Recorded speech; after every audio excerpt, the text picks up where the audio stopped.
Hello, hello, hello, everybody, and welcome to the Legends podcast. Today, I am super excited to introduce Chuck Johnson. He's an amazing elite athlete over here in Japan. And do you know, Chuck, I was trying to remember how we met because everybody has stories. We have a story. There are many different ways to lead a life. We've been leading ours in parallel for about 10, 15 years now. But how did we meet? What was the project we were working on together? You know, that's a really good question Yeah. because I don't exactly remember either. So Okay. I can't remember if we were working on a project or if it Yeah. was kind of an event, like that we just met at an event or something like that.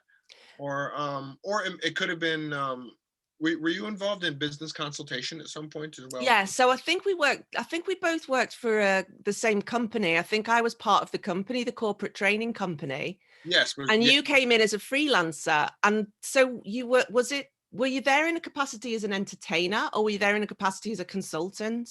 I was there in a capacity as a consultant. Right. Okay. Okay, there we go. That's it. Yeah, there we go. So it was those kind of bilingual role-playing scenarios, right? Yes. Right. Yeah. No, I remember. Yeah, I got it. Okay, cool. Because I was like, I know that you're in the film industry and everything. So I was like, was it the entertainment project that we were on together? No. Okay, it was the business consultation. So many things you've done. So let's get into it. I'm going to introduce you and then we'll get straight into it.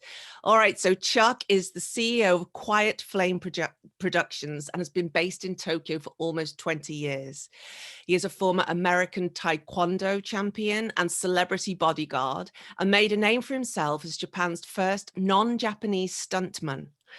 In addition to running his own production company and actors training institution through Quiet Flame, he is also the fight choreographer instructor at the International Stunt School in Seattle and has taught workshops on East Asian style fight choreography for the Society of American Fight Directors and the International Order of the Sword and the Pen. Wow.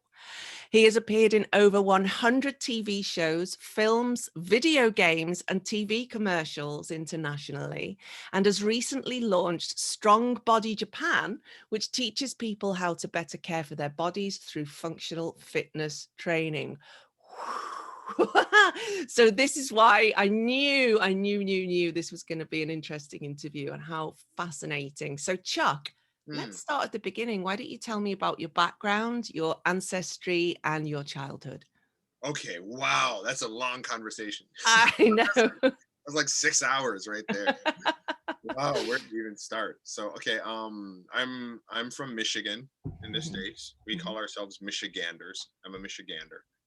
So originally I was from Detroit, and then when I was 10, we moved out of Detroit and into this capital city, which is Lansing, which is a bit more ethnically diverse of a place. Detroit, at least where I lived in Detroit at the time, it was mainly just all black. And then I moved into a place a suburb of Detroit called Okemos. So it was, sorry, Okemos was a suburb of the capital Lansing. So sorry, I've already gotten things confusing. But anyway, I moved out of Detroit, which is basically all black. I moved into a suburb of the capital city, the capital city of Michigan, which is called Lansing, which is much more ethnically diverse of a place. And then from the time I was 10, and then I was there basically all the way through high school and early college. When I was in high school, I started Taekwondo. And then I started it at 15. At the time that I started it, I'd never done any sports. I was I was one of those kids that wasn't very good at team sports. You know what I mean? And I was kind of shy. And just, kind of like that. So anyway, I got into Taekwondo. It was the first thing I was ever good at. I went from being a C- average student to being an A student over the course of a few years. Built up a lot of confidence, decided that I wanted to go to the Olympics for Taekwondo. And then from there, went to Korea, started training. And after several years training in Korea, came back to the States, won a few non-Olympic qualifying national championships, but didn't go as far as I wanted to. And then when I was in my early 20s, I had to make a choice because I thought, okay, I love Taekwondo. I want to go as far as I can with it. But at that point, I traveled abroad and I saw how much world there was. And I saw how many different things you can do. And I saw how many different kinds of people there were, and how many different ways there were to live life and all this other thing. And then I started thinking, okay, well, do I really want to be in my 30s and then only know Taekwondo? Because if you want to become an Olympian, that's what it takes. You can't get distracted. You can't get sidelined. You have to focus on just doing that, and only that, and give yourself to only that. And I thought, with all the world out there, is that what I really want? And then the answer was no. So I thought, okay, well, I want to find a new way. And then I have all this high-level martial arts experience. So what do I do? And I thought, well, okay, well, at this point, I lived in Korea. And then at another point, I'd actually lived in China as well, because I was, my way of getting back and forth to Asia was study abroad programs. So I studied abroad in Korea so many times to go there to train that I'd taken literally every single class you can take. And then my study abroad advisor was like, you can't go back anymore because you've taken all of the classes. There's no classes left. So then I said, all right, well, what's the next closest country? And he says, well, you can go to Hong Kong, but you need a business degree or a business minor to go to Hong Kong. And I said, all right, well, I'll just add a business minor to my degree then. So then I added a business minor to my degree and then went to Hong Kong on a business study abroad, which is how I started learning about business. So then while I was there, I was taking classes on like leadership and management and managerial decision making and all these business things. But really, I was just there because I wanted to be able to get back to Korea. So I was teaching English at night while I was taking these classes during the day to save up money to go back to Korea. And then I went back to Korea again after that. And then after all of those experiences, like I said, I came back. I won a few non-Olympic qualifying national championships, but I'd learned so many different things and seen so much world that Taekwondo by itself wasn't enough anymore. So I thought, okay, well, I lived in China, I lived in Korea, and my perspective on Asia is based on the Chinese perspective and the Korean perspective. Why don't I go to Japan and see what's happening in Japan? And I can go there, I can teach English for a little while I figure out what to do with myself. Or, if I want to go to get a PhD or whatever. So I thought I'll just make a stop in Japan for like a year to teach English. Yeah, me too. Which is what everybody says, right? Like 20 years later, like, here I am. Yeah. Right? But nobody ever, it's never a year. No. It becomes you just never leave. So. What a fantastic story. What a great start there. I mean, this one of the reasons I love this series is because, well, especially when I'm talking to my American guests, is I get to understand a little bit more about American history. So you're saying like you moved from Detroit to Lansing, and I know nothing about these places really. Of course, I know about Detroit because of the music and so on. But like you moved into a more diverse place, and it's so interesting. I'm like Googling where's Michigan on a map,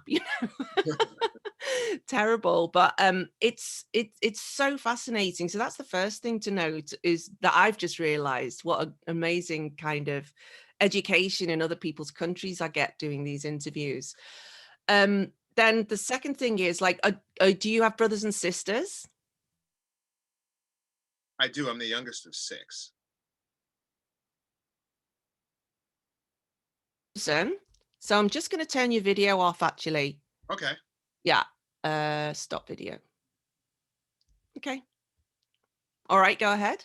Yeah. So yes, I'm the youngest of 6. What? The youngest of 6? How do you think that influenced you?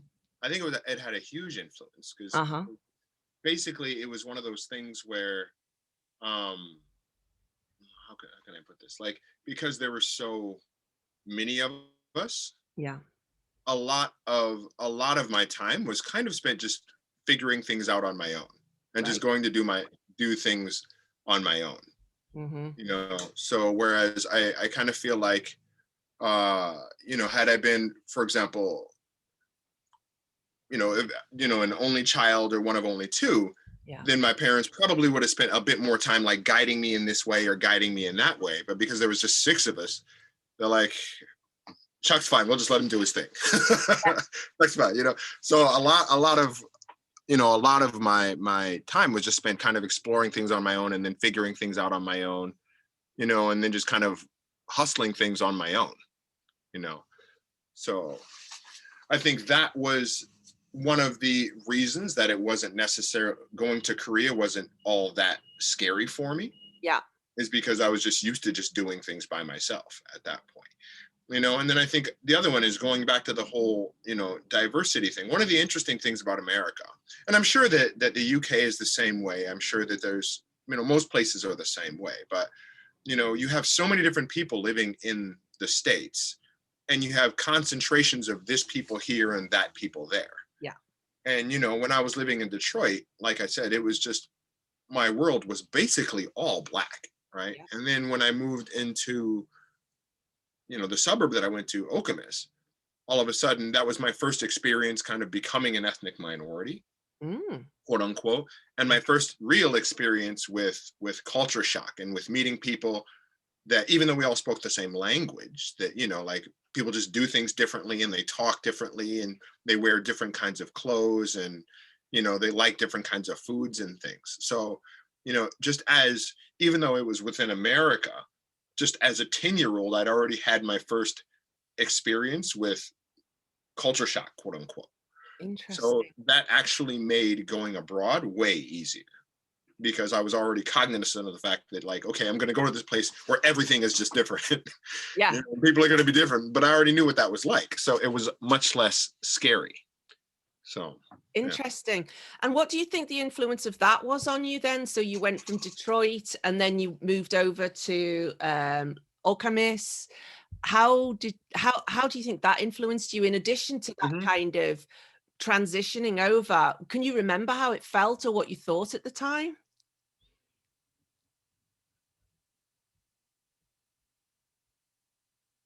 I don't know if Sarah, yeah, I missed that last part. Can you say that again, please? Sure. How do you think that, like, that transition from Detroit to Okemos, how do you think that influenced you? So you mentioned there that people were eating different foods and wearing different clothes, and so you went from being, just part of the majority to part of a minority. Can you remember how that felt at the time? It was hard. Was it? Hard because I went from being in a place where I knew everything and everything made perfect sense, Yeah, to being in a place where, like, all of a sudden I didn't know everything and things didn't make sense because things were just different, right? Especially because I went from a place where people, didn't have a lot, to moving into a place where people had a lot. And I think maybe it wasn't even so much, it wasn't just a combination of being around people of a different culture, but it's people of a different economic status too. Right. And there's a culture shock. There's that culture shock as well. So it was kind of a bit of a double whammy in that respect.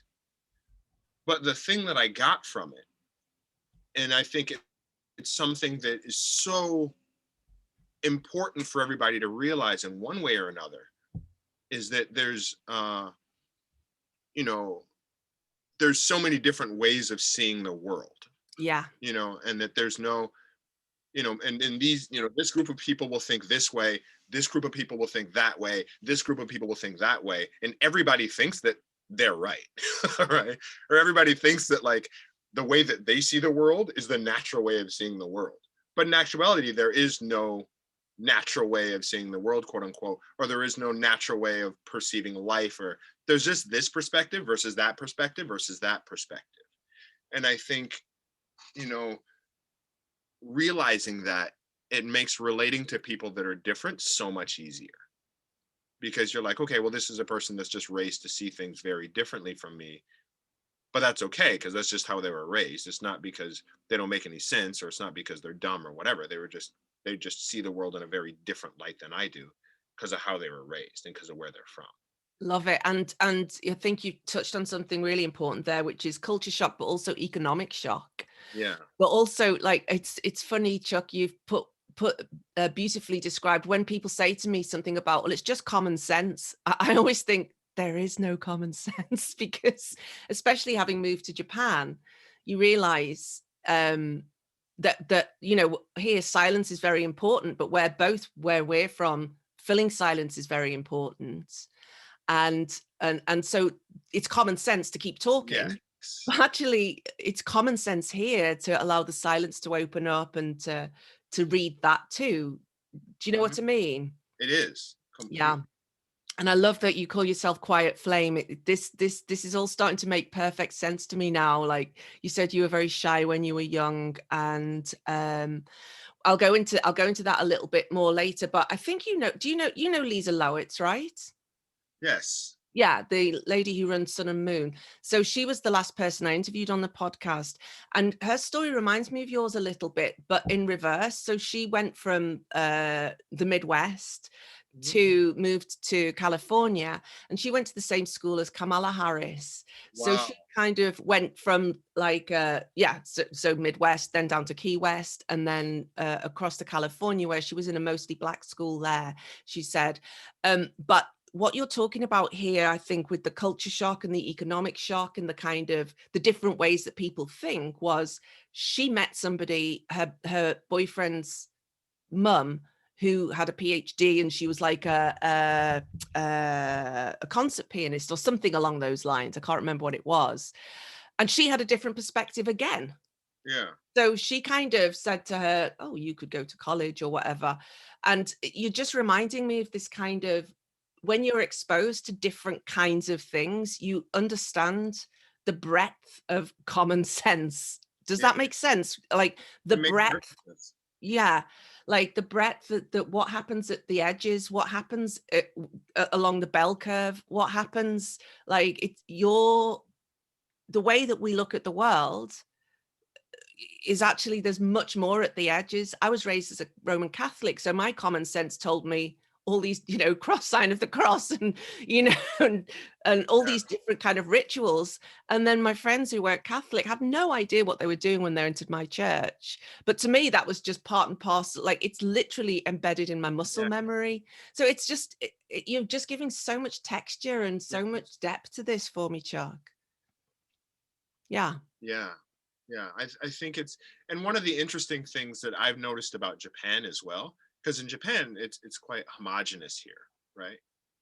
But even within Japan, one of the things that I've noticed is that, like, for example, if you ask a Japanese person, like, is this how you say this, for example, or do you use this phrase? And Hmm. then people will respond, you know no Japanese people use this phrase. But then you'll talk to somebody else and they'll be like, oh yeah, all Japanese people use that phrase. Yeah. So I think even within Japan, which is really like culturally homogenous, Yeah. there's still this like wide diversity of thought. But Yeah. the difference is everyone has this idea that, kind of, because we're all homogenous, we all think the same. But even here, there's so much like difference of thought. You know what I mean? And Yeah. different ways of expressing yourself and everything else. So I think it's just, diversity is just, it's just a part of the human condition. And really, Mm. it's the thing that makes us stronger more than anything. I think diversity is just everything. So I love it. Diversity is part of the human condition. That might be your tagline. Let's see. yeah. The human condition. Um, that's so interesting. And of course, you and I have been here for a long time, and we're really embedded in life here as well. So we understand that there's no one monolith of Japan at all. No, no, That not at there's all. many layers to it. Yeah. So something that I find so incredibly interesting and quite moving here is that when you were 15, you were introduced. So you were a shy guy. Yeah. And at 15, you were introduced to Taekwondo, and you went from being a C- student to an A student. This is mind boggling to me. I mean, I've got goosebumps all over my body. My listeners will know this is FBG's, full body goosebumps, as I say this, because I don't, well, I'll hand it over to you here. What do you think was going on there? I think there was a lot of things. So Yeah. one, and the biggest one, was confidence that I can do things, Right. because Oh, before I'd never been good at anything before, right? yeah. And then through doing taekwondo, like I did it, I liked it, so I just did it all the time.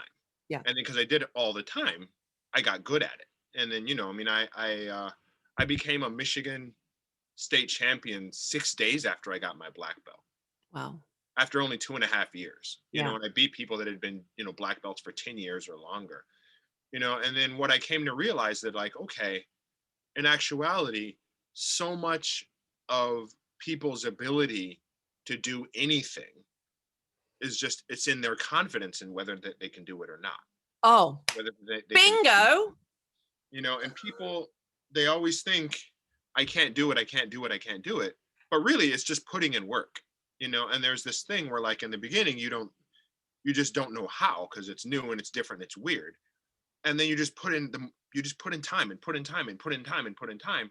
And then the more time you put in, the more it makes sense. And then eventually all of that gets internalized. And then that thing that was so foreign, you don't even have to think about it anymore. It's just a part of who you are, and it's just a natural expression of yourself. But it's a matter of putting in that time. But the thing is, you have, and if you don't love it, then putting that time is too hard. You have to be doing it because you love it. Uh-huh. So there's something about loving it there as well. And it Yeah. builds confidence. This is so, I'm just trying to kind of, my brain's now going doop, doop, boop, boop, boop, boop, like an old style computer. Yeah. Like I'm having a little Jetsons moment. Yeah, the confidence, and then that confidence transferred over into your study. How do you think that happened? So you love the taekwondo. You mentioned here about, like, you build the confidence because you have to work at it. At first you don't know what you're doing. Maybe a lot of people stop there perhaps, but then you have to become more skilled. So being Yeah. unskilled is quite shameful. Sometimes it feels really embarrassing. So sometimes you just don't bother even building the skill because it takes so much humility, maybe. Yeah. I don't know. Certainly, I think this is part of martial arts, but you can Yeah. tell me more about that. But how did that transfer over into your study for C- to A? That's rad. That's radical. Part of it was just, it's like, before I wasn't necessarily studying that much because I Yeah. just didn't think I was all that good at it anyway. Yeah. But then once I started taekwondo, I was like, okay, well, I've got taekwondo in the evening, so that means some of my time for doing homework is going to be gone. So let me just start studying before I go to taekwondo, because I won't have time to do it afterwards because I'll be tired. So then what happened is I would come home from school and I'd start studying as soon as I got home. And then it just became a regular routine of just doing it every day, because I was going to taekwondo every day.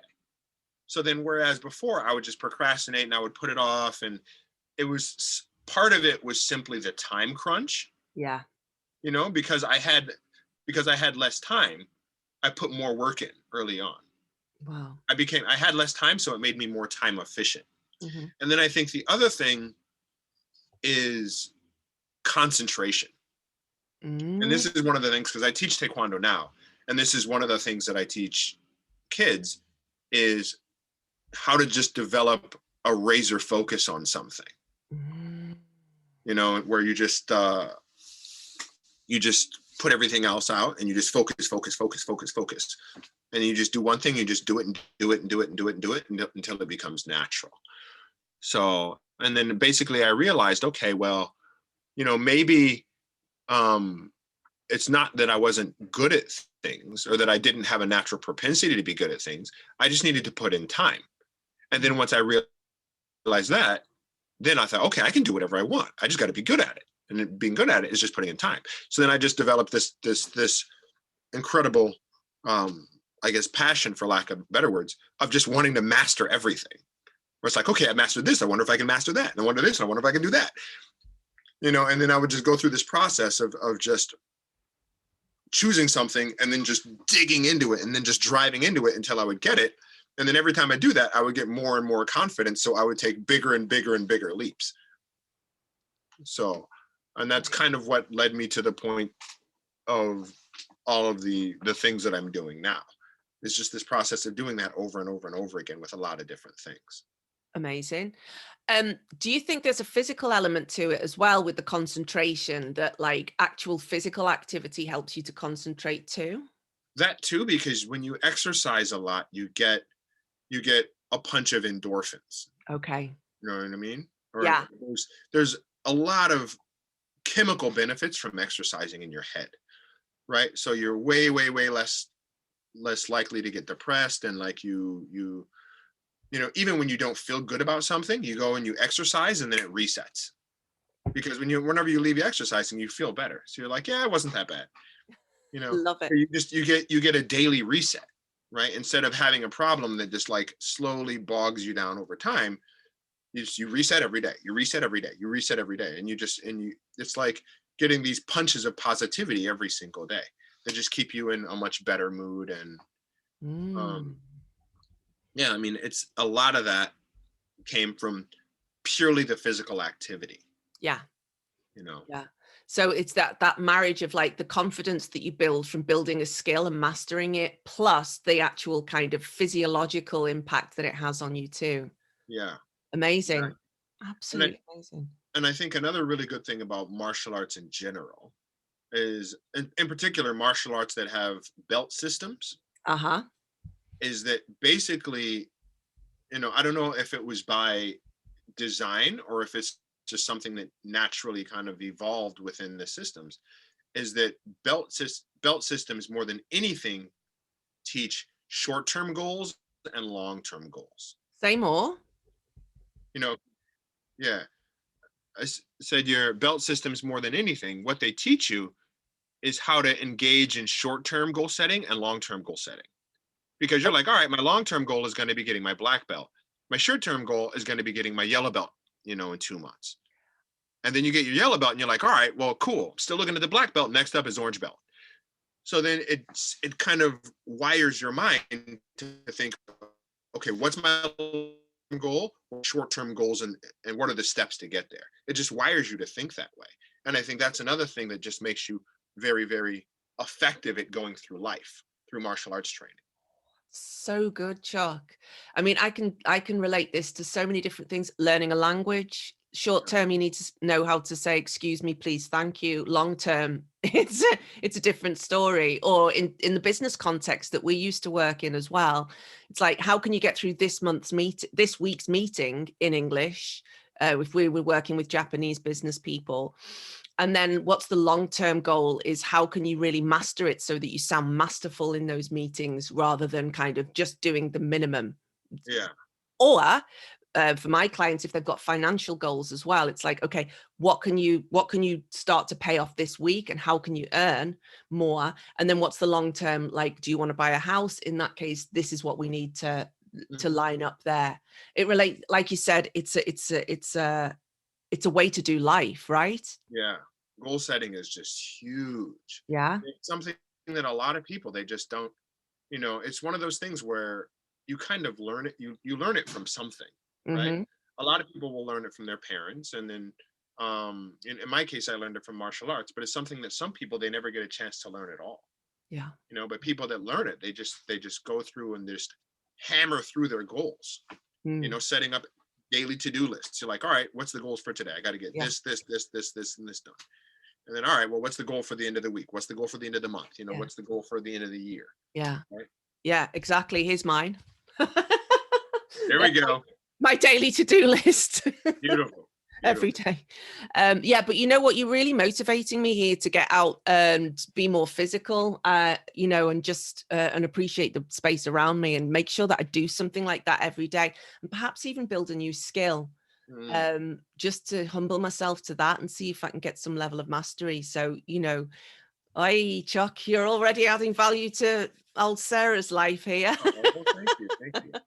um, and again, I'm keep being brought back to this quiet flame. Mhm. It's such a brilliant description of you. And even if even just the few times that we worked together back in the day, I can really see that. I can really see that kind of, how would you describe it? It's like that natural kind of shyness, that natural humility, that natural politeness, plus this utter fierceness and competence and And I say competence because I'm thinking about the Japanese language, which you are fluent in, correct? I wouldn't quite say fluent. I'm doing my best. Okay. But you could do I'm things okay, bilingual. pretty good, but Yeah, not yeah, fluent, not yeah. yet. Do you speak Korean as well? I do, but I haven't used it in years and years and years. So now my Korean level, like I can still read emails and respond to emails and things like that. Yeah. But my mental lexicons are English and Japanese, right? So Ah, as a okay. function of that, like I tend when I try to speak Korean, Japanese just comes out because I'm used to Same. speaking Japanese. So and it's just a matter of I right now I don't have a reason to use it. No, And with language, it's like anything. You don't use it, you lose it. correct. So I try to study it when I can, when I still have time. Spend a lot of time listening to K-pop and then like zoning in on the lyrics just to keep my Korean ear active, quote unquote. But Yeah.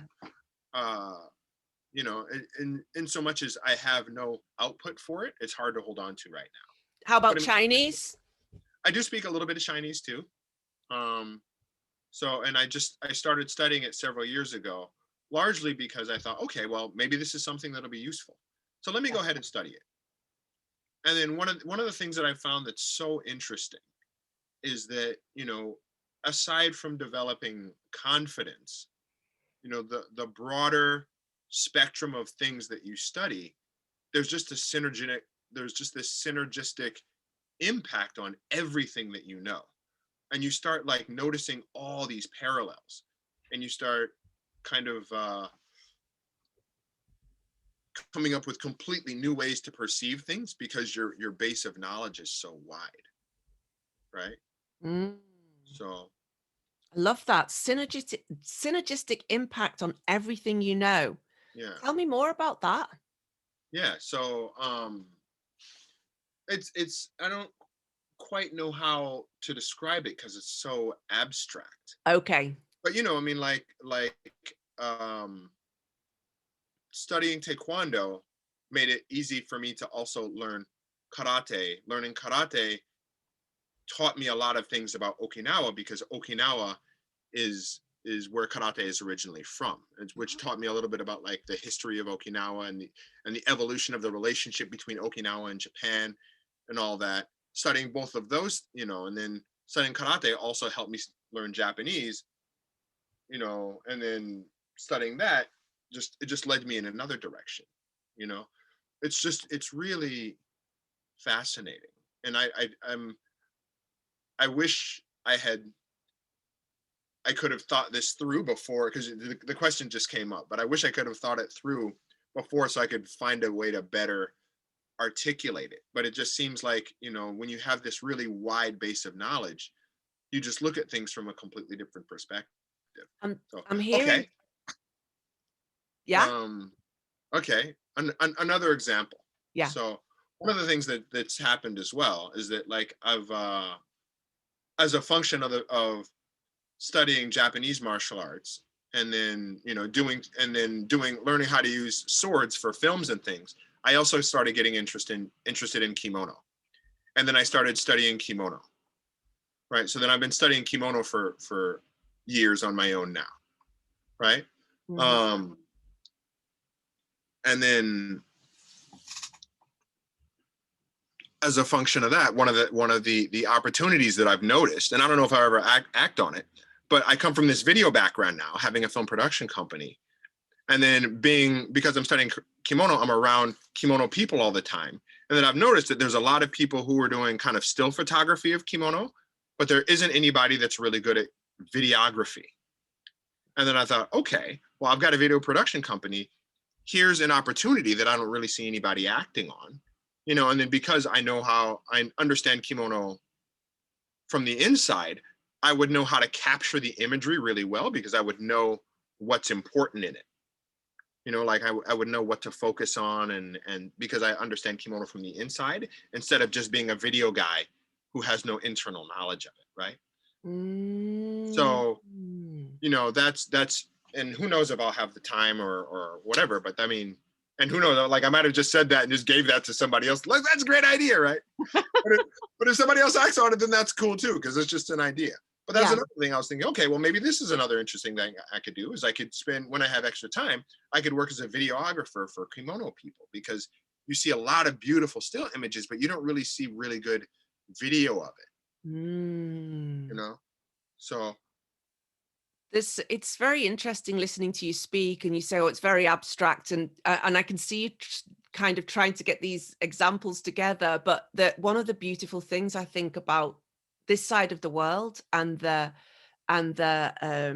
certainly Japanese culture is so many things don't need to be said. So you're a mhm, brilliant interviewee because I'm sitting here going, yeah, it's abstract. I understand because we have very high context. So it's like I can kind of see all this stuff floating around and how kimono and if people do shodo, which is the Japanese calligraphy, all these things have the same kind of rhythm yeah, and martial arts, yeah, and there's a lot of um um seniority, like senpai kohai stuff, like you have to hand yourself over to the people who are better at it than you and the masters, and then you hand yourself over to them and you're always beholden to them, but then you get people coming in behind you, and you have to get into this certain state of mind in order to be able to do it properly. The same with kimono, right? It's not just putting clothes on. Tell me where I'm wrong. yeah. No, you're absolutely right. You're Uh-huh. absolutely right. There's a lot to it. And in general, as within my own personality, I love things that are complex. Oh, I just love things that are really, really complex and filled with details and that take a long time to understand. interesting. So, in general, the more complex it is, the more intrigued I am by it, because it just means that mastery becomes even more of a challenge, right? So, Huh. in kimono is very, very much that way. Like it's really they always have the expression like okuga fukai, What does that meaning mean? like the back.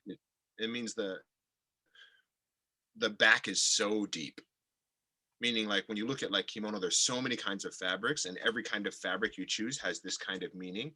And then like, for certain seasons you wear this, this, and this. For other seasons you wear this. When you use this accessory with this fabric, it has this kind of impact. There's so much meaning behind everything. And there's just, even within just, one, if you see somebody wearing a kimono, what you're looking at is at least 30 different pieces of cloth. And you can imagine, I mean, if you think about like getting dressed every day, and then you're just like, all right, you have your shirt, you have pants or skirt, you got your shoes, and you have like, if you're a lady, or nowadays, even if you're not a lady, you got tights, you've got stockings, whatever. Mhm. Everybody can do their thing, Yeah. totally.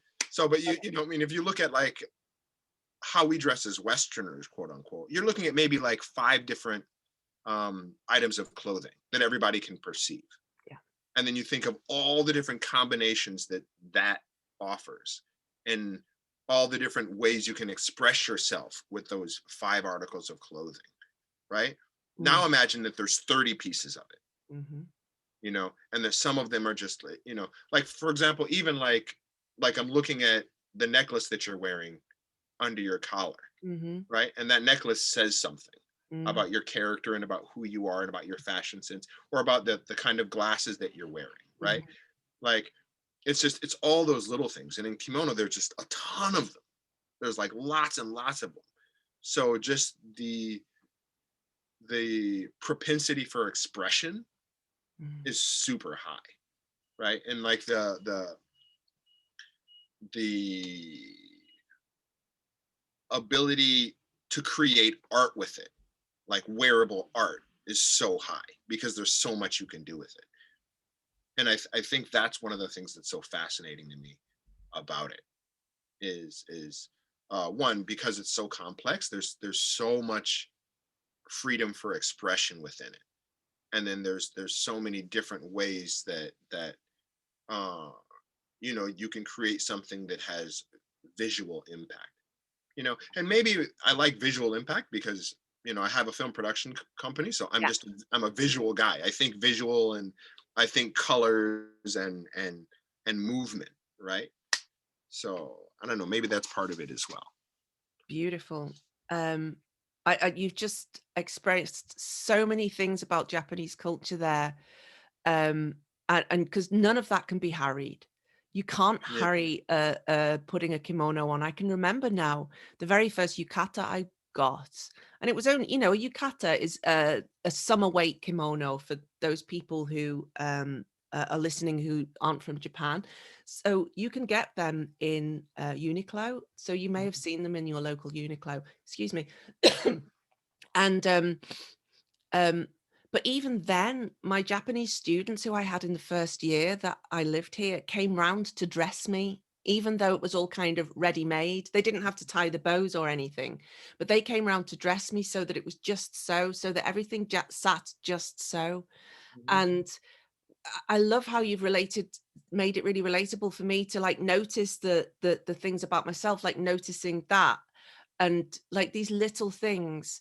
And it relates back to even business culture in Japan. I mean, you and I both have been in the depths of business culture in Japan, and the company that we work for, I'm really grateful to them actually, because the shacho there taught us how to present ourselves, like from where you stand in an elevator Mhm. or a lift, like never go to the far right corner as you're looking out, because that's for the most senior person. Mhm. If you're the most junior person, then you do the pressing of the things, how to get into a taxi, how to show up, like for example, we were told we were never allowed to wear our coats into a client. We had to stand outside no matter what the weather, take off our jacket, very carefully fold it over our arms, and no bags on shoulders, because that would pull your, and because what you've just described there through the Japanese eye and now your eye is any um anything out of place says something about you.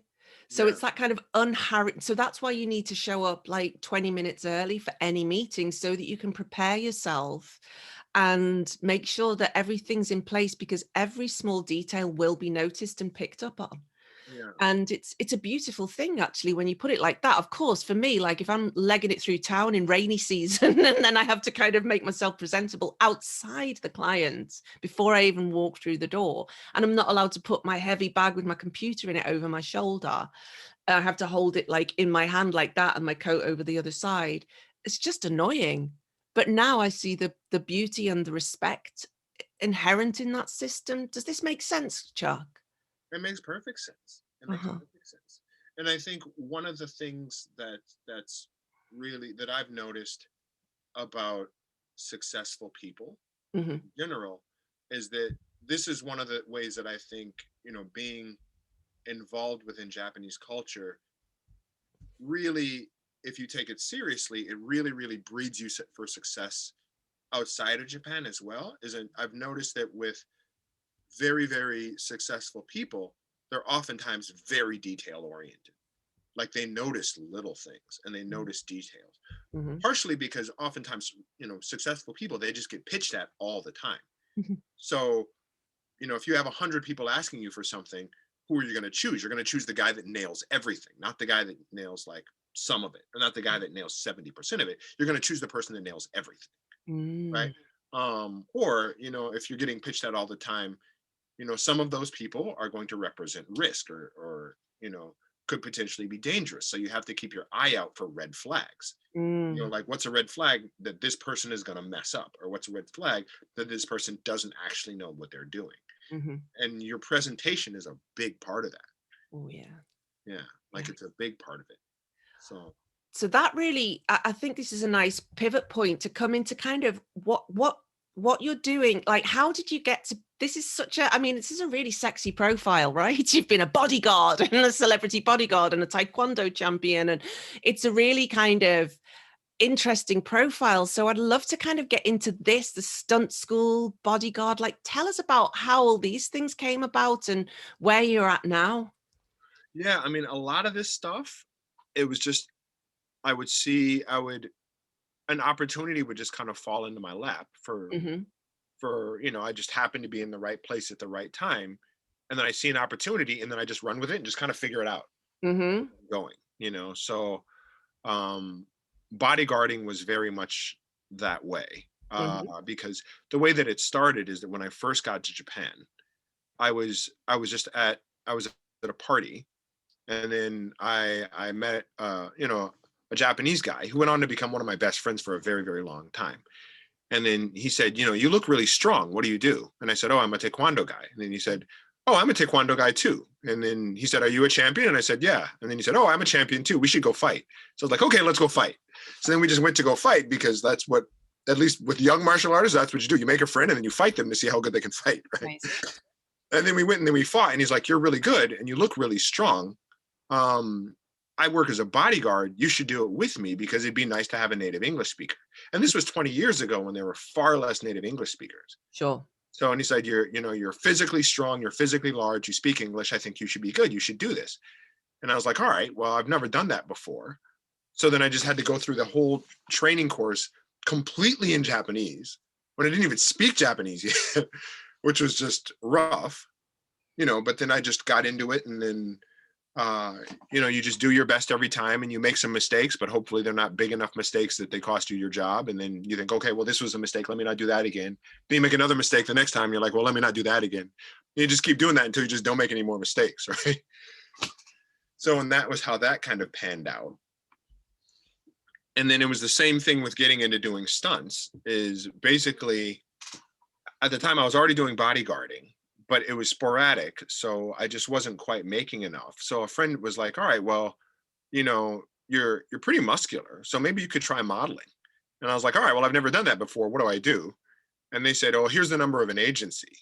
So then I walked into the agency, which at the time was IMO.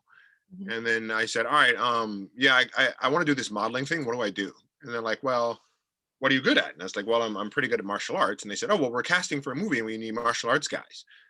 Do you have any pictures? And I said, no. And they said, okay, well, let's go outside and take some.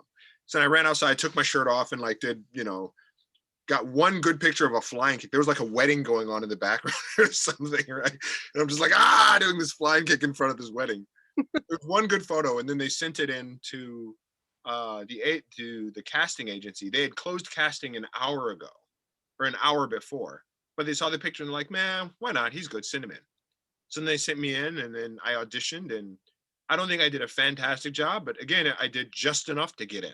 Mm-hmm. And then I got into the film and then all of a sudden I'm doing action movies. So then I went to somebody, I'm like, this action movie stuff is cool. How do I keep doing this? And then they said, go and talk to that guy. And then that guy was an up and coming Japanese action director. So then I said, what do I do? And he said, okay, well, why don't you just come and train with me and my guys? And I said, okay. So then I just went and I just started training with his guys. Again, I didn't speak any Japanese. And I certainly didn't do a perfect job, but I did just good enough that I got my first role in an action film a year or two later. And then from there, you just build on it and build on it and build on it. So, I mean, a lot of this process was just a matter of seeing an opportunity, grabbing it, running with it, and then figuring out just enough to keep going forward, despite making mistakes here and there and everything else. Because, if I could add up all the mistakes that I've ever made in my life in all of these different journeys. Oh God, right? Like I don't, yeah. Well, it's obviously it's inherent in taking this many steps forward. You just seem incredibly positive. But I have a good coaching question, which is how do you manage your ego around all these mistakes and this? You're like, yes, I will do that. And this is highly skilled work as well. Not only that, but your body's on display too. There's no hiding or mistaking or disguising when a mistake is happening. How do you manage your ego around this, Chuck? How do you mean by manage your ego? Okay. So what I mean is, this is a really good question, actually. What I mean is, how do you stop yourself from being completely engulfed in shame or like being defensive or you say like you're just laughing, I've made so many mistakes. You say yes, and then you have to like learn, even though you don't speak Japanese, you just kind of go in. It's like it's difficult, it's hard. So it seems like it's not even a question for you, actually. I know that martial arts helps people to manage their egos quite a lot. I think so anyway. Yeah. But that voice that says you kind of, oh, you're not good enough, or oh, I've got to prove myself, but what I'm hearing from you is that you just keep taking the next step and the next step and the next step, making mistakes, allowing people to adjust you and course correct for you. This is what I'm hearing anyway. Do you have an answer? If not, it seems to be inherent in you now. So maybe it's just become so natural. I think a big part of that was ring fighting. Because Uh-huh. when you fight in the ring, you just get punched in the face, or kicked in the stomach a lot. Mm-hmm. And what you realize is that it doesn't kill you. You know what I Ah. mean? Like I remember the scariest fight, or one of the scariest fights I ever did, was a kickboxing match. And I was fighting this guy, and he had shoulders that looked like grapefruits. You know what I mean? Like just these ginormous shoulders, like these huge deltoids, right? And like he punched me in the face so hard at one point, because at the time I didn't even know how to kickbox very well, right? Because I mean, I'm a taekwondo guy. Taekwondo guys are mainly good at using their legs. We don't really punch to the face. So at least the style of taekwondo that I'm from. So getting punched to the face was something that was very new for me. And he hit me so hard, and it hurt a lot. But the first thought that I had after he hit me was, one, oh my God, that hurts so much. And then two, okay, I'm still here.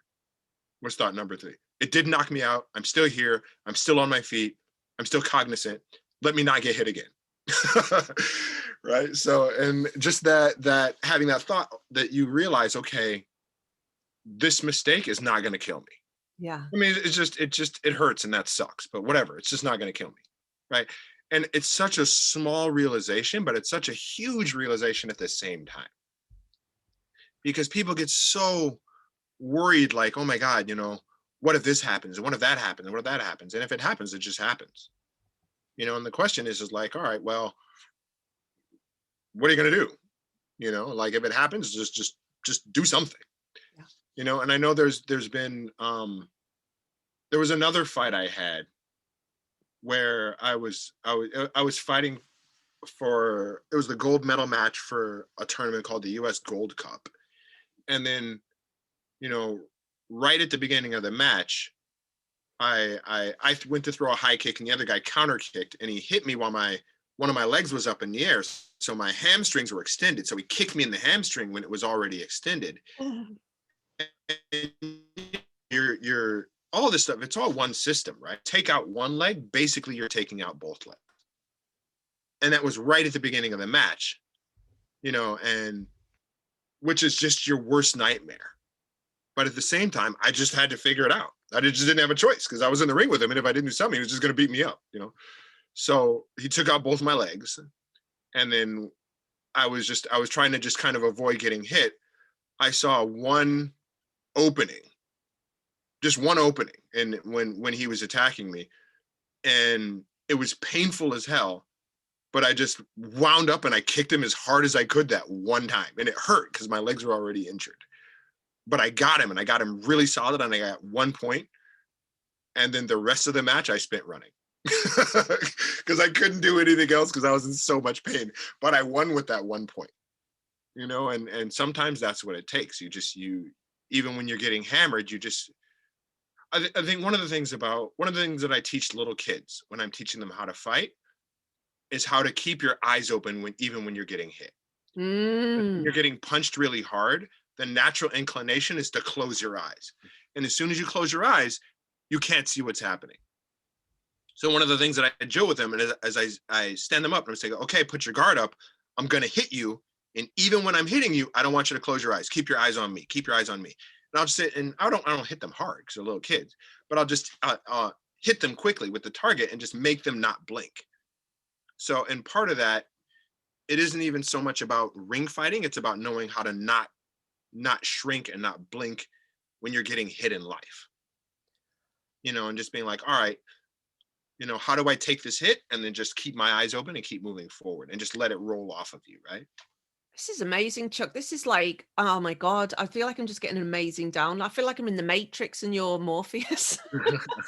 that image came to me before as well. Like, have you seen the Matrix? Yeah, of course. I love Of course it. you have. God, you probably know all the fight scenes off by heart. I do.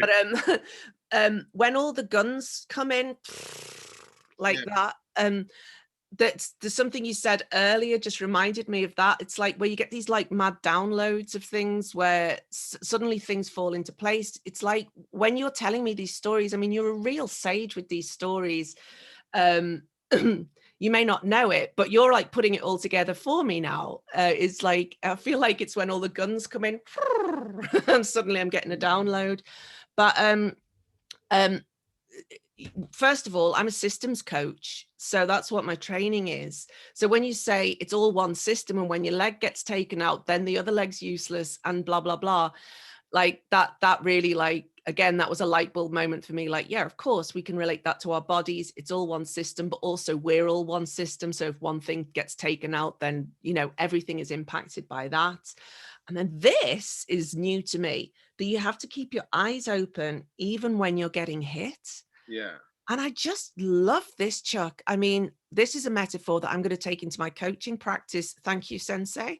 Is that even when you're in the shit, excuse me, even when you're in the depths of something really difficult, you cannot take your eye off the ball of other things that are happening around you. So even when things are really, really difficult, you still need to pay your taxes, because otherwise it's going to impact you down the road. You know, that's kind of the simplest way I can say this. And for myself as well, it's like, even when I always do 5 and 10 year plans. They're not really plans, they're just containers into which I put my imagination. So I can't take, even when I'm really in the midst of a mad marketing phase or like a really, really busy, intense phase of delivery or coaching, I still need to keep my eye on the house that I want to build in the future, or the way that I want me and my husband to retire together, that we've agreed upon, where we've designed our alliance around that. So whatever, if you stay too much, this is what it means to me. It's just absolutely beautiful metaphor, but also not metaphorically. It's fascinating to hear that that's what you need to do, Chuck. Yeah. Yeah. I think fighting, it's one of the things that I love about fighting is that it's everything about it is analogous to life. Yeah. Everything about it, even like when you look at one of the things about when you do ring fighting is you develop a really keen understanding of people, because basically when you walk into a ring, you're walking into a ring with somebody that you don't know, and you have about 30 seconds to figure this person out and to think, okay, what tools do they have? What tools do I have? How do I beat the tools that they have? And you're doing this all at 1,000,000 miles per hour, in real time, because, even a long match is like 3 minutes. So you got 30 seconds to look at this person and then completely figure them out, and sometimes you don't figure them out until the end of the match, and sometimes you figure them out early, but you just look at, you look at how at how people walk, and you look at what they do with their eyes, and like you notice patterns with people. Like, for example, one of the things about ring fighting is that the quiet guys are always the most vicious. You know what I mean? Like when you have like the guys that are loud and brash and they have like the really cool entry dance, like those aren't the guys you have to worry about. The guy that quietly walks into the ring, that's just, he's just there purely to fight. Like those are the guys you have to worry about. And you just little things like that. And I think that comes to that's analogous to business as well, and things, right? You have these salespeople that are just all show, whereas you look at other people and they're real quiet and real understated, and you think, okay, this guy is a monster, this guy's a beast, right? Because they're quiet, they're understated, and they have nothing to prove, right? Oh my God, Chuck! I'm feeling a little bit like personally attacked here, because I've never been quiet and understated. But that's just my personality. No, but you know what? But there's a difference. Just kidding. There's a difference between being outgoing and being a braggart. Okay. Like I've never ever seen you as a braggart, right? Oh, thank you. I really. You know what I mean? Like there's people that like they just all they talk about is like themselves, and how great they are, and they got their chest puffed out all the time. Obviously, there's being outgoing is a great thing. Yeah. But it's people that spend all their time talking about how good they are usually aren't all that good at it. Interesting. You know what I I have a mean? very practical question to ask you here, which is, have you ever had any injuries and how did you recover from them? Oh yeah, tons of them. Yeah. Have you ever had any serious ones? I've got Yeah. quite recently, no? Yeah. I mean, thus far, I blew out my left knee, torn the rotator cuff in my right shoulder, um, had a herniated disc in my back. I had the Epstein-Barr virus, which was the worst thing ever, Oh. ever. It's horrible. So yeah, I've had tons of injuries, but Mhm. it's just, but what it came down to was looking at the problem systematically and then attacking the problem systematically. So for example, with the Epstein-Barr virus, when I got that, have you ever heard of it? Or Yeah, I've heard of it. I've never had it.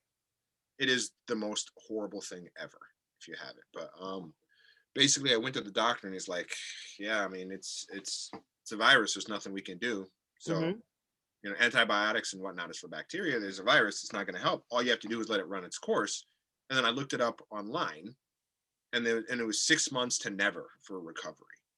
And I was like, okay, that doesn't work for me. I'm not feeling 6 months to never. So I thought, okay, what are all of the different symptoms that are involved in this? And then basically I just went through and just attacked each symptom one by one.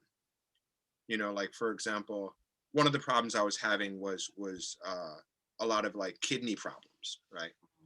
And when you have kidney problems, it's really, really good.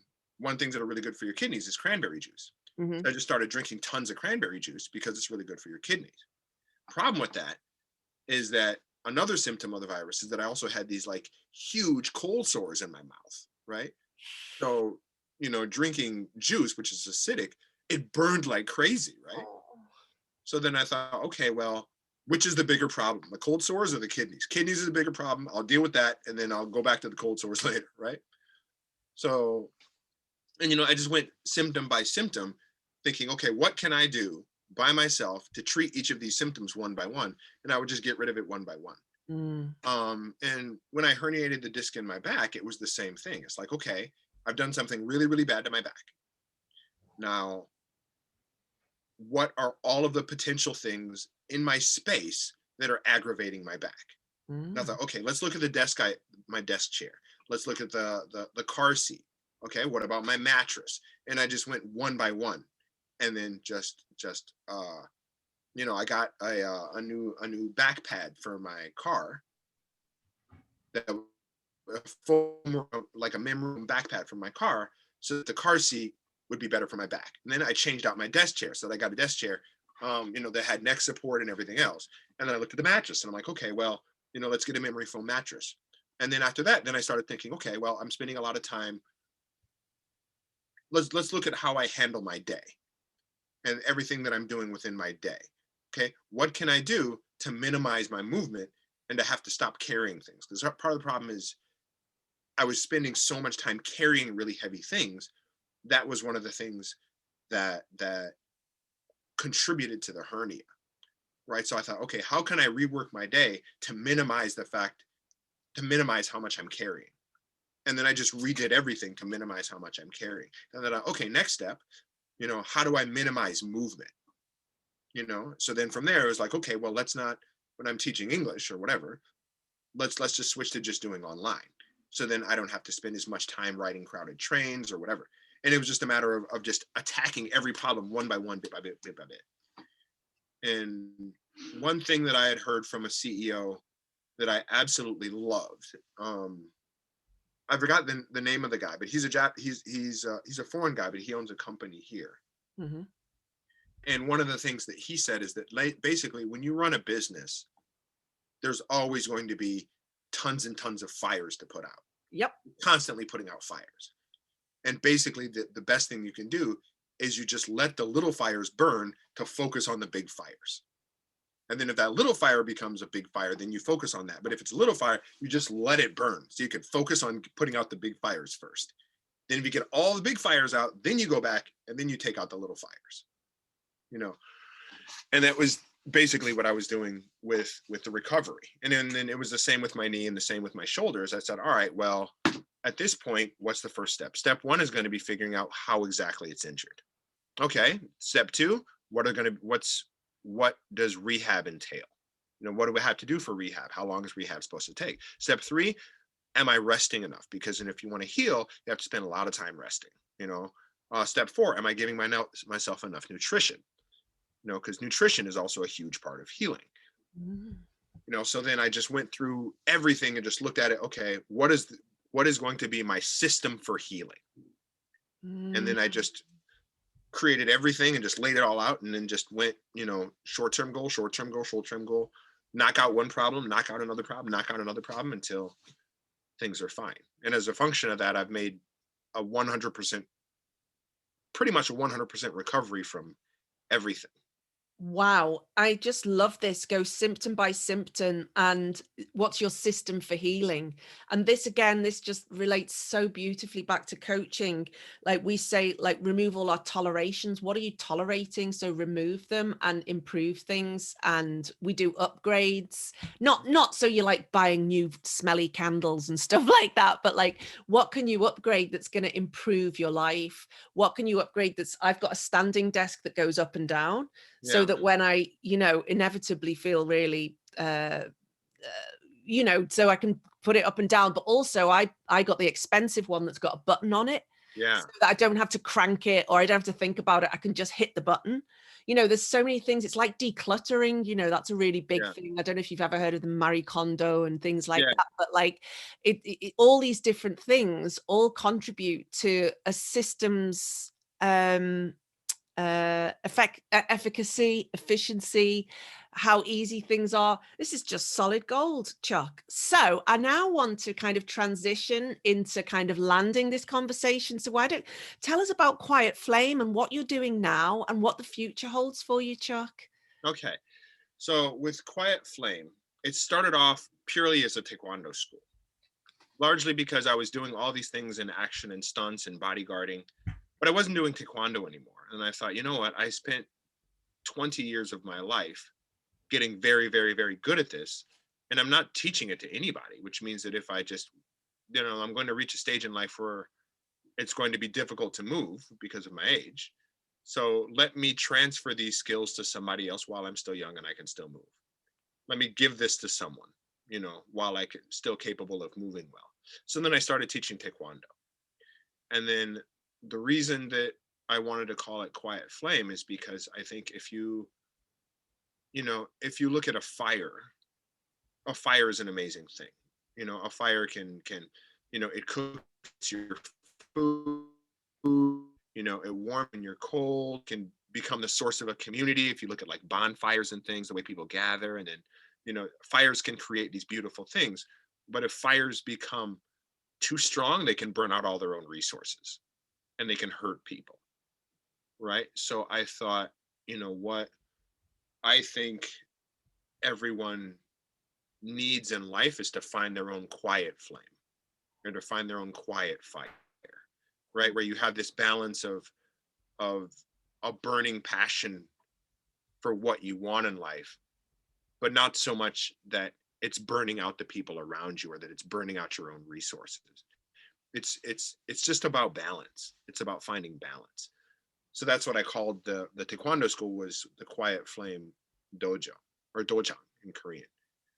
And then from there, I had been studying fight choreography for a long, long time. And then the person that I studied fight choreography from ended up passing away, and he had a brain hemorrhage while he was doing jujitsu, and he died suddenly.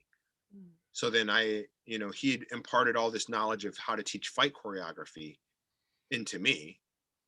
So then I thought, naturally, this is, partially as a tribute to him, and then partially because taking all of his knowledge and then mixing it what I know, because, I've also studied a lot of Western elements of fight choreography too. I thought it's time to start teaching fight choreography as well. Because I'm 10 years into this industry, or 15 years in this industry. So then Quiet Flame went from being just a Taekwondo school to being Taekwondo plus fight choreography. And then over time, it just kept growing and growing, and it's spreading until what it turned into was an institution for teaching people how to better themselves through understanding physical movement. So, now we have acting classes, we have, weapons classes, we have taekwondo classes, we have fight choreography classes, we have stunt classes. And basically people study all these different elements of physical movement in the context of bettering themselves. Of course, everybody's actors and they're learning skills so that I can act better. But a large part of it is like, as you said, upgrading yourself. How do I upgrade? How do I upgrade? How do I develop better skills in this? How do I develop new skills in that? So everybody that kind of trains at QF is this, they're studying all these different things, and then we're all studying it together, and then we're all just learning from each other and then with each other. And then we just create things. So I don't know if you've seen any of the Quiet Flame fight days that I post from time to time, but those are output for everything that we learn, because I strongly believe that learning always has to have some output. It can't exist in a vacuum. You learn a skill and then you have to be able to apply it to something. Yeah. So that's what Quiet Flame does. And now the next stage that we're moving into is we're trying, I'm not going to say trying because we're going to do it, but we're going to produce our first feature film. Wow. Yeah. We've produced, I've produced my first short. My first short was really successful. It was called Fist of Absinthe. And it was a samurai action comedy, about a guy who drinks absinthe at a bar in Tokyo, and then he time slips back to ancient Japan, and he's trying to defend his sneakers against samurai, right? Amazing. What's the concept? It's on YouTube. It's called Fists of Absinthe if you want to watch it. Fists of Absinthe. Oh my God, that sounds amazing. I'll be watching that straight after this. It's just a 20-minute action comedy film. And that was the first serious film that I produced. Yeah. But it went on to get become an official selection at the Urban Action Showcase in New York. What? We got a distribution deal with TBS Digital Distribution for Japan. And again, that film was one of those things where an opportunity came because I was a YouTuber and I was doing really well as a YouTuber. And then YouTube is like, your channel is doing really well. Do you want to try and make a movie? And I'm just like, all right, let me try and make a movie. So again, I just saw an opportunity, grabbed it, ran with it, made a lot of mistakes, but did it well enough that the project turned out to be a big success. So now it's like, okay, well, I've done that. Now it's time to move on to doing a feature, which is 1,000 times harder because the budget is way, way bigger. The storytelling is way more in depth.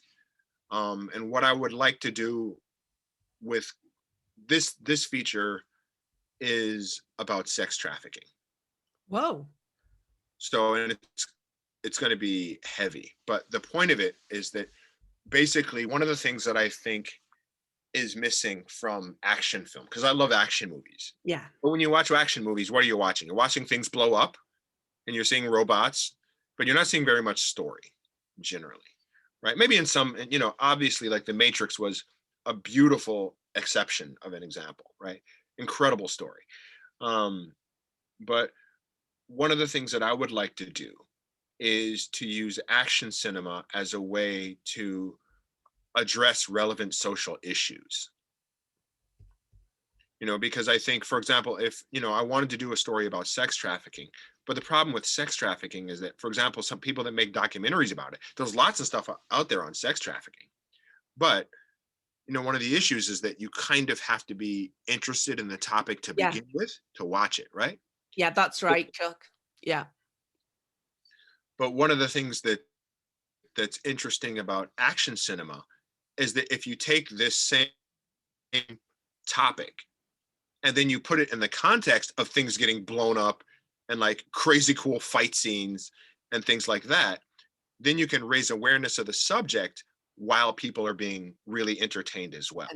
Right? So that's kind of what I want to do with QF.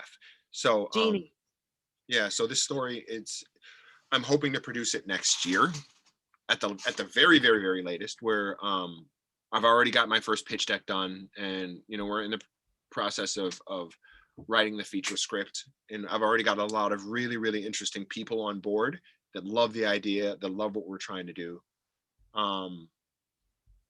And then if this goes well, then the next thing is going to be, I want to do an action film story that also deals with mental health, because mental health is a very, very big issue as well. And then from there, basically, what I want to do more than anything is to just create these stories that are just dealing with very important social issues that need to be addressed, and then just doing them in a context of entertainment, so that they can just reach way, way, way more people. Maybe for example, somebody watches the film, it's going to be called Eastbound Traffic, the sex trafficking one, right? Wow. So maybe somebody watches Eastbound, and then they'd never even thought about sex trafficking before, and then they watch it and they're like, wow, that's crazy. And then the Netflix documentary about sex trafficking comes up, and they're like, oh, I heard about this in Eastbound. Mm-hmm. So the seed's been planted, to be aware of this issue. So maybe that's one more person that'll actually watch a documentary about it, which would be one more person that actually does something about it, right? So that's kind of the end game for Quiet Flame, is to take these actors that I'm, and these movement artists that I'm training, that we work together as a team. I mean, at QF, we're really like family, like we're really quite close, right? And then from there, we just create these projects that are super cool, but are also having a very positive social impact on society. So, Gorgeous. yeah. So this sounds like a great place to kind of wrap up. So the first question I have, Chuck, is, knowing that these kinds of projects do take an awful lot of funding, is how can we help there? Do you have a crowdsourcing, or are you going for big money backers? Can you say that again, Sarah? Yeah, sure. How can we help? I understand that making a feature film is a huge money project. So I wondered, like, are you doing crowdsourcing, or are you going for big money backers? How can we help?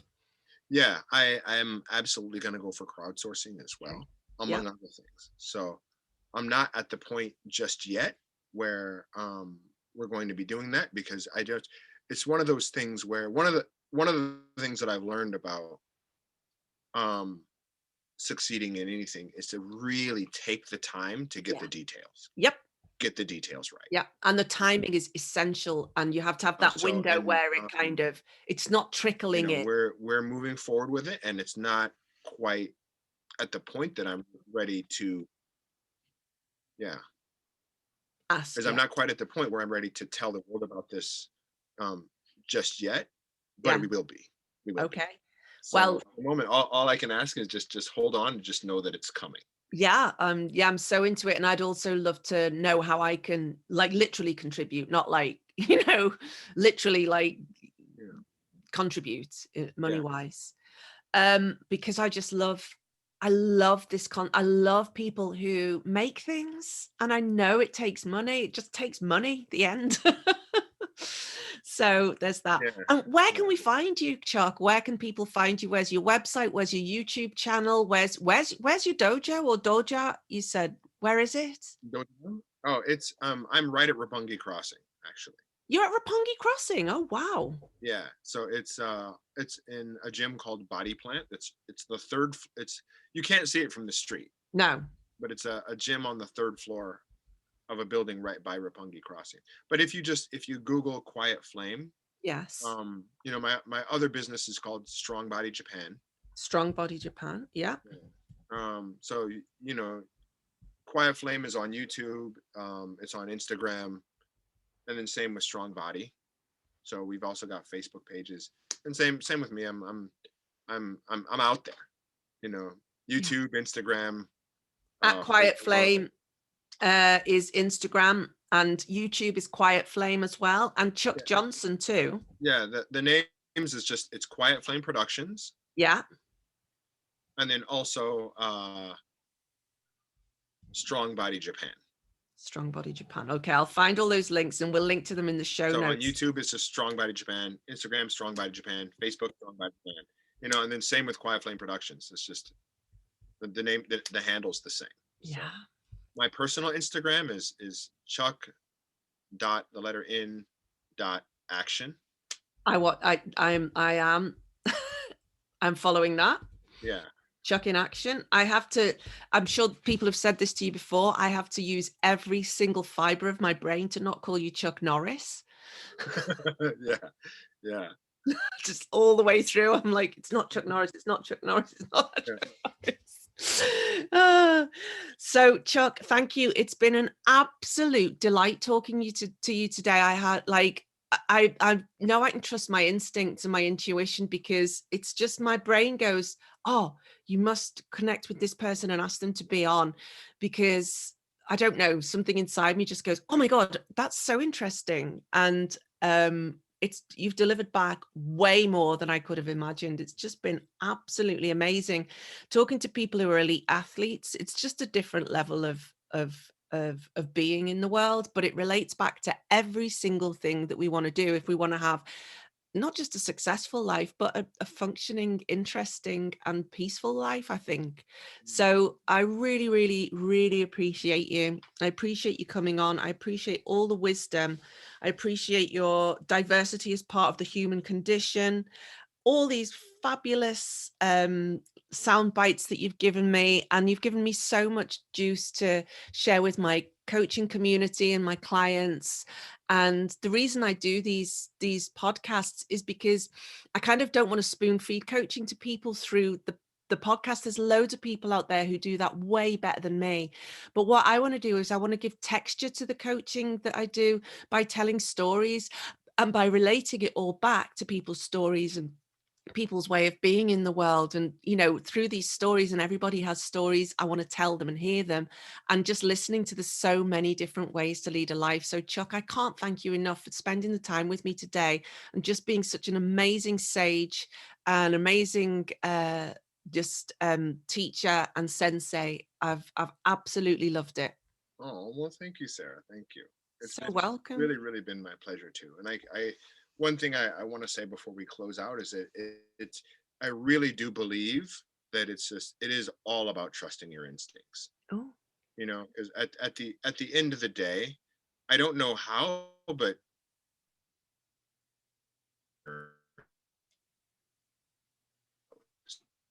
you know, but we get so up in listening to our friends and listening to our families and everything else that sometimes we just forget that. And one of like again when I'm teaching kids, one of the things that I'll notice is I'll be teaching them something, like I'll be teaching them how to do like a form or something, and then there's a lot of times where when they're not thinking, they'll just do it right, and then they start to think about it and then they make a mistake, and I just tell them, like, just trust yourself, this, you put in the time, your body knows it, just trust yourself and just let it be. So I think learning how to just trust yourself and follow your gut and follow your instinct, whether that goes with what you're supposed to be doing or whether that goes with how you deal with people, it's just huge, and I think it's something that we don't do enough. Well, I'm so thrilled, Chuck, that my instincts and my intuition brought me to you today, because it's been an absolute delight. So thank you, everybody, for listening or watching. And this will be released April 5th. And thank you so much.